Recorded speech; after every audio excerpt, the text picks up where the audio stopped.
জামাতুল answer feel Hindal সার্কিয়ার প্রধান অস্ত্র সরবরাহকারীকে গাজীপুর থেকে গ্রেফতার করেছে কাউন্টার টেরোরিজম ইউনিট।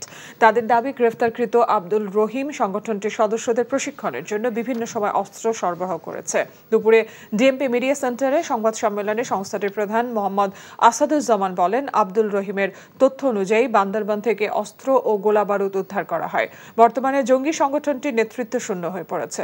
আবারও নতুন করে সদস্য সংগ্রহের চেষ্টা করা হচ্ছে বলে জানান তিনি।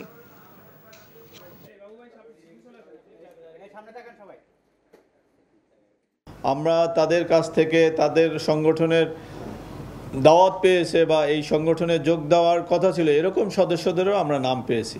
তাদেরকে গ্রেপ্তারে আমাদের অভিযান অব্যাহত আছে। বাট যেই কয়জন সদস্য ওই প্রশিক্ষণ ক্যাম্পে প্রশিক্ষণ নিচ্ছিল তাদের অধিকাংশই আমরা গ্রেপ্তার করেছি। সংগঠনের নেতৃত্ব দেওয়ার মতো কেউ আছে বলে আমরা মনে করি না।